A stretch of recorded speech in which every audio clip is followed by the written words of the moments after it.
আসসালামু আলাইকুম বন্ধুরা, সবাই কেমন আছো বলো তো? আমি তো খুব ভালো আছি। বাজারে এখন ক্যাপসিকামের দাম অনেক কম, তাই দেরি না করে সস্তায় পেয়ে বস্তা ভরে নিয়ে আসলাম। আজকের ভিডিওতে দেখাবো কিভাবে ক্যাপসিকাম সারা বছর টাটকা রেখা যায়। আর ভিডিওটি ভালো লাগলে অবশ্যই লাইক কমেন্ট শেয়ার করে দেবে। আর তোমাদের এই লাইক কমেন্ট শেয়ার কিন্তু আমাকে অনেক উৎসাহ দেয়। তো চলে যাচ্ছি মূল ভিডিওতে।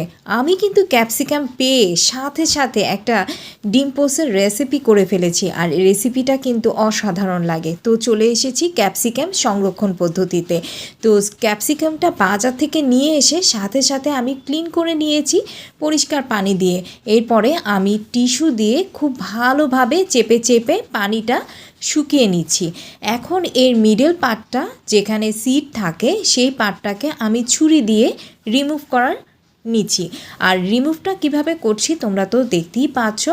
আর ক্যাপসিকামের ভেতরে সংরক্ষণের জন্য অবশ্যই সিডটা কিন্তু রাখা যাবে না, কারণ এই সিডটা রাখলে দেখা গেছে যে একটা কালো একটা ভাব চলে আসবে। যখন নাকি তুমি ফ্রোজেন করার পরেই এটাকে কোনো আইটেমে ইউজ করবা, তখন কিন্তু সেক্ষেত্রে যেই ব্ল্যাক হয়ে যাবে সেই সিডগুলো দেখতে ভালো লাগবে না। তো আমি এখানে কেটে নিচ্ছি স্লাইস করে। তো যেইভাবে তোমরা ইচ্ছা, নুডলসের জন্য বলো, আমরা যদি কি বলে রাইস মেক করতে যাই সেক্ষেত্রে বলো, আদার্স অনেকগুলো আইটেমের জন্য যে শেপে তোমার দরকার ঠিক সেই শেপ করে তুমি রেখে নেবে। তো আমি কাটার পরেও কিন্তু যে এটার ভেতরে যদি পানি থাকে সেই পানিগুলো কিন্তু ড্রাই করে নিচ্ছি। খুব ভালোভাবে টিস্যু দিয়ে চেপে চেপে ড্রাই করে নিতে হবে। তো এই জিনিসটা কিন্তু খুব সতর্কতার সাথে করতে হবে যাতে পানি না থাকে। তো আমি এক এক করে বিভিন্ন রকম সাইজ করে কেটে নিচ্ছি, কিউব আকারে কেটে নিচ্ছি, তারপর লম্বা শেপ করে কেটে নিচ্ছি। আমার যখন যেভাবে যেই রান্নাটার জন্য ইউজ করতে হয় ঠিক সেইভাবে আমি করে নিচ্ছি।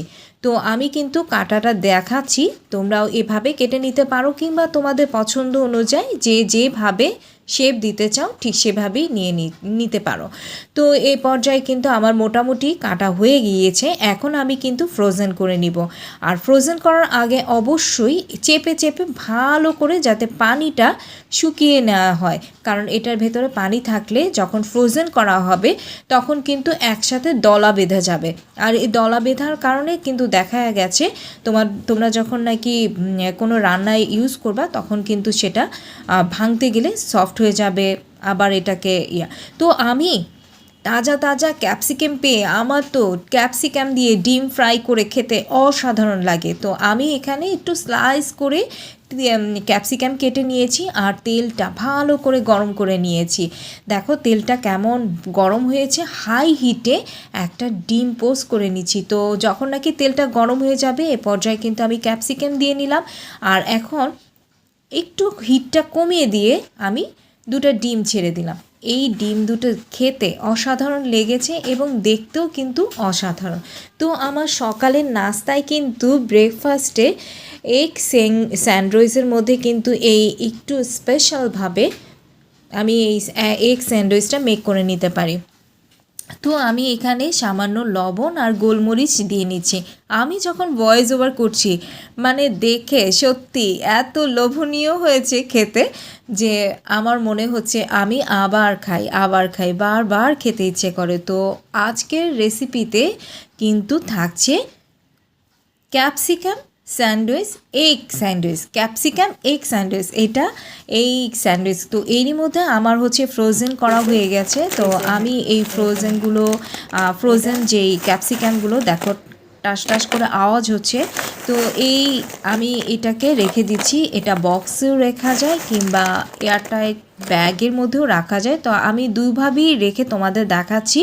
তো আমার কিন্তু ফ্রোজেন করা হয়ে গেল সারা বছরে, সস্তায় পেয়ে বস্তায় ভরে ফেললাম। তো আল্লাহ হাফেজ।